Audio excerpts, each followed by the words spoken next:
Those of you who know me know I can't go anywhere without show and tell items. I learned that from you. So. It's my great pleasure and honor to give this Distinguished Alumni Award to Professor Richard Hertzberg, who many of us know as Dick. Dick has had a very long and illustrious career. He's done a number of amazing things. I just want to hit a few of the highlights. He started actually as a mechanical engineer. He received his degree from City College of New York, got his master's in metallurgy at MIT, and then very wisely decided to go to a better quality institution for his Ph.D. So he came here to Lehigh and get his Ph.D. in metallurgical engineering. He worked with luminaries in the field, including Paul Paris, who many of you know the Paris Power Law. It forms the foundation, really, for what keeps airplanes up in the sky and buildings standing. So the work that Professor Hertzberg did with his colleagues, both at the beginning of his career and throughout his career, formed the foundation of our modern society. He's won numerous awards for his research and for his teaching, so he's the full package. He's always sought balance in his life, and that's an excellent example for the rest of us. I want to specifically mention that, among other things, he won the TMS Educator Award as the most outstanding educator in the nation back in 2000, and he is a fellow of the American Society of Metals. Many of you know him for things other than the awards, though. Many of you know him for things like this, and it was too much for me to carry all 5 of them over here today, so I just brought the 2 most recent, but the book is alive and well, I'm happy to say, and has educated thousands of students around the country. He's well known for his clear prose and his attention to detail in educating students. As many of you know, the majority of his work has been done in metals. I brought a couple of fun examples. He left for me. He referred to me yesterday, and this really touched me, as his academic son. And I really appreciate that. And so I inherited all sorts of fun things from him. Some of you will recognize the Remington shotgun barrel. Some of you will recognize some other things that he studied. Hey, a toilet seat. And I too gave an exam problem based on this toilet seat. And some of you may know that he is the father, along with Linda, of 2 fabulous children, one of whom is a Ph.D. in material science and engineering. But if I'm not mistaken, this was his big wheel. So be careful. Careful what you do with your own children. They may end up engineers. I'll just finish up by saying Dick has given a lot to the department and to the university in many ways. If I'm not mistaken, he swam, was it the English Channel, Dick, essentially, to give us our lounge. Now, granted, he did a couple laps at a time in the pool here, but nonetheless, the English Channel is the English Channel. So he helped to fund that, and as many of you know, he's continuously brought a sense of fun to the department. So people have relished telling me stories of polymer testing going on in the laboratories, some of which are highly elastic, latex laden, and are very important for the well-being of some of our undergraduates. And if you can't read between the lines there, I'll tell you about it later. So, with no further ado, Dick, please come on up and receive your award.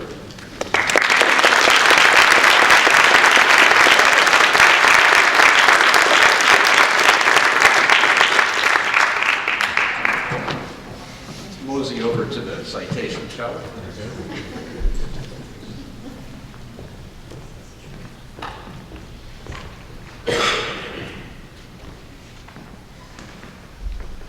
So, to Professor Richard W. Hertzberg, Ph.D., 1965, for outstanding teaching, textbook, and research contributions regarding the fracture mechanics and fatigue failure of structural materials, and for development of pre-college and postgraduate short courses. Professor.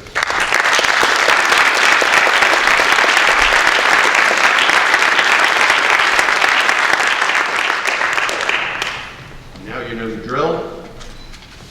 I will, I'm going to hold on to that for you. Hold it as you, thank you, thank you. This is an emotional time for me.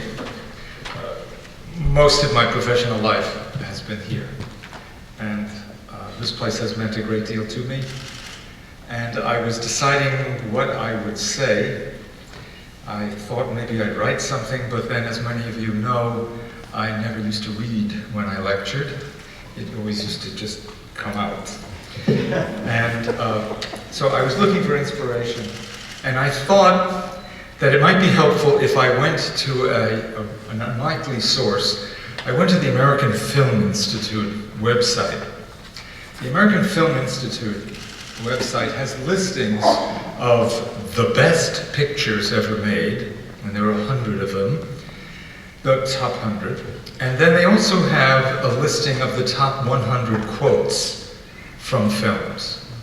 And I'd like to begin by by citing a few of these things that I find appropriate for today. Number 97, it's a little down the list, but still in the top 100. It's from a movie, Yankee Doodle Dandy, 1942. And what the quote is, "My mother thanks you, my father thanks you, my brother thanks you, my wife thanks you, and I thank you." I am absolutely thrilled to receive this award, and I thank the faculty for choosing me to receive this. Another wonderful quote is number 6 on the list, and it's from a film entitled Sudden Impact, 1983. And some of you may recall Clint Eastwood saying, "Go ahead, make my day." You did. You did. This is just a wonderful, wonderful capstone to my career at Lehigh. Citing other things, I'd like to spend a few minutes just talking about where I came from and what my background was. And in order to start that, I have to quote from something else. I'd like to quote from a poem by Robert Frost. The title of the poem is "A Road Not Taken," and it's 4 stanzas. I'm going to read the first one and the last one. "Two roads diverged in a yellow wood, and sorry I could not travel both. And be one traveler long I stood, and looked down one as far as I could, to where it bent in the undergrowth." And the last, he goes on about his machinations of trying to decide what to do. And the last paragraph reads, "I shall be telling this with a sigh. Somewhere ages and ages hence, 2 roads diverged in a wood, and I took the one less traveled by, and that has made all the difference." So, having said that, in 1963, I had been accepted to go to Stanford University. I had a scholarship with somebody who was the world's leading authority on metal creep. And my wife and I, had made arrangements. We were making arrangements. We had contacted moving people, et cetera, et cetera. And I got this letter saying I might not be able to accept you because I'm so overcommitted. At the same time, Professor Kraft, Wayne Kraft, who used to be my boss in industry, said, come to Lehigh. I think I have somebody that you might be interested in working for. So I came and I interviewed this fellow. It was the day after Thanksgiving in 1963, and I sat in his office for 4 hours. And we talked, and we talked, and I came out. This was a rainy, rainy day. And my wife said, I hope you're not going to stay here. This place is really bad.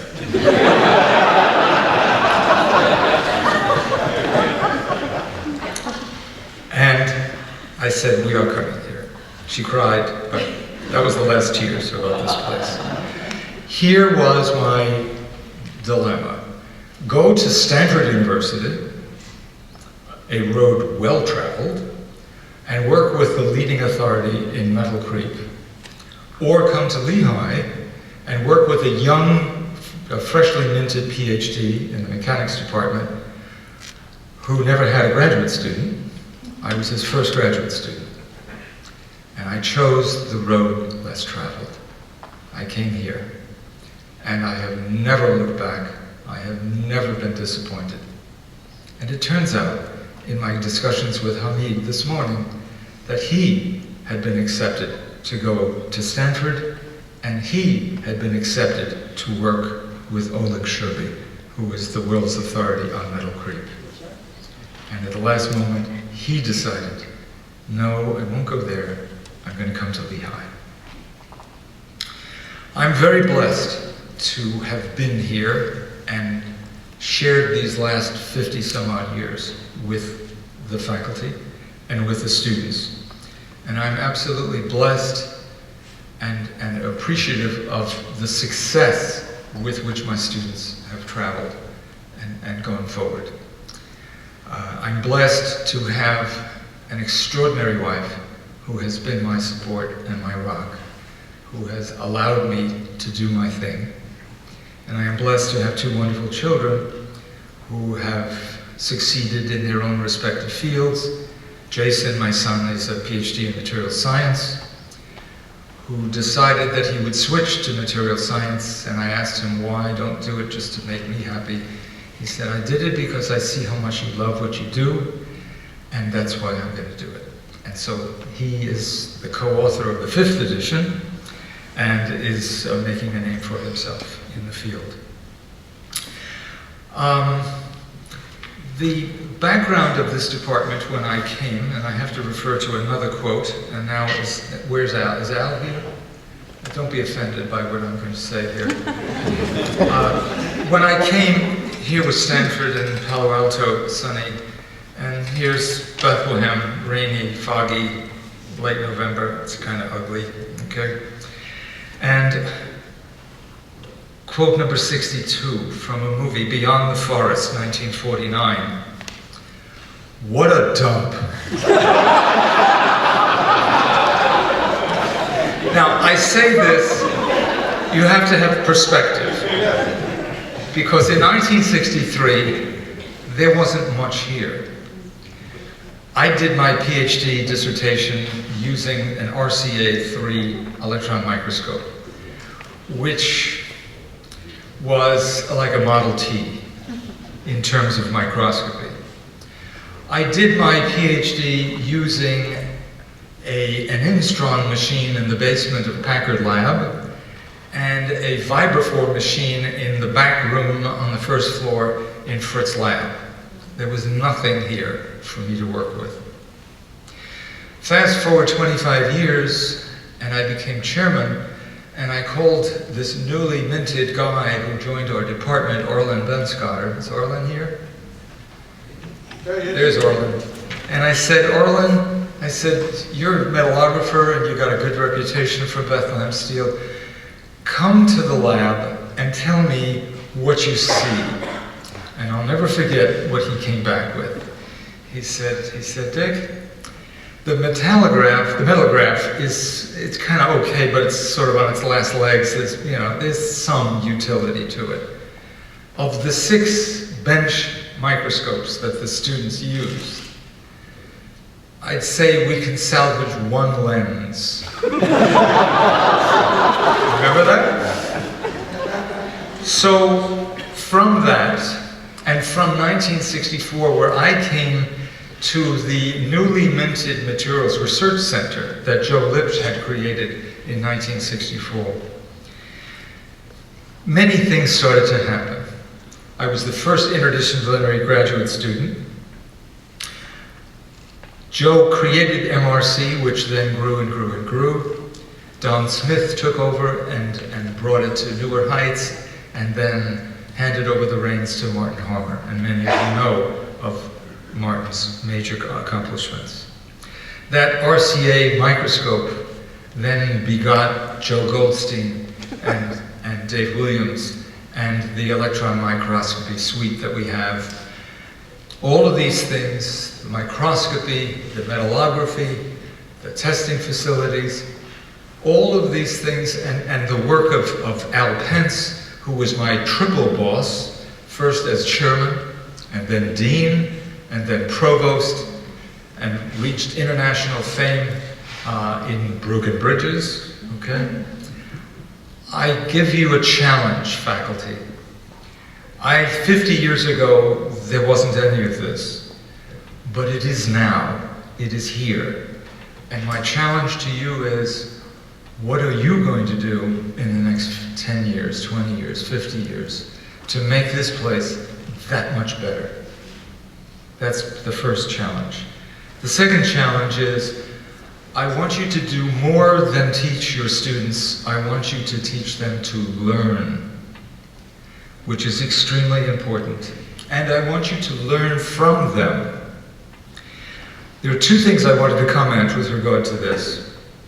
One is, my first graduate student is sitting in this room. I haven't seen John in a long time. I learned from John's mistakes. John he was ready to do his Ph.D. dissertation, and I said, go. And he wrote it, and I started reading it. And as Mike Notice said, the red tide comes out, and you start writing, and rewriting, and rewriting. And I suddenly realized that there was a flaw in what John was doing. And I'm not pointing John out as he did it, nobody else does it. Many students make the same mistake.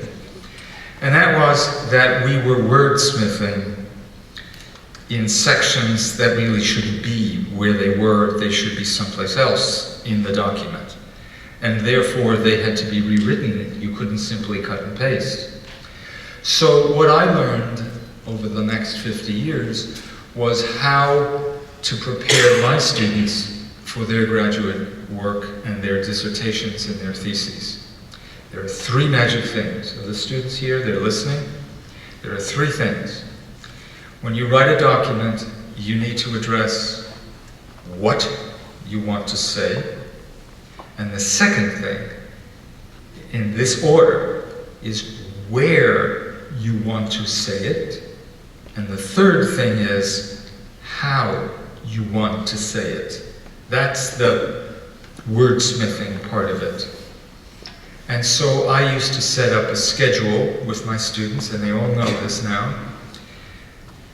You want to write a dissertation? Give me a 3-page outline. When the outline is organized, then go back and give me a 10-page outline. And when that's finished, then do the wordsmithing of how you want to say it. But it's now organized. I was a real hard-nosed guy as far as that's concerned, and looking back, I didn't serve on too many committees for other people because I had a very bad reputation. I had a lot of red pens. For the students, learn from your experiences. Recognize your failures, the things that you don't do well, and focus on the things that you do well. I went to a conference when I was still in industry before I came to Lehigh, and I came away from that conference feeling very, very unsure of myself because I realized there were so many people out there that knew more than me, that were brighter than me. Not so much that they knew more, because that's just a question of time, but they were brighter than me, and I had to find the things that I could do well. So don't be afraid if you're overwhelmed in certain areas. Focus on the things that you do well. Also, diversify. There was some comments this morning. I can't remember the fellow who said RPI. Make your life a full life. Enjoy things. Diversify. Diversify your work. Diversify your life. These are very, very important things. And finally, develop your communication skills. I've already addressed the question of the issue of writing skills. If you cannot communicate effectively, then your work is not really going to be disseminated to the community. And whatever impact you might have, it's going to be lessened by your inability to get these things across. And so I would simply wrap up by saying that I have enjoyed my life here so thoroughly that when I left, and I closed up the office after 50 years, I never got around to turning my keys in. So I'll leave you with one last quote, and this is number 37. And this is from the movie The Terminator, 1984. And in the words of Arnold Schwarzenegger, I'll be back.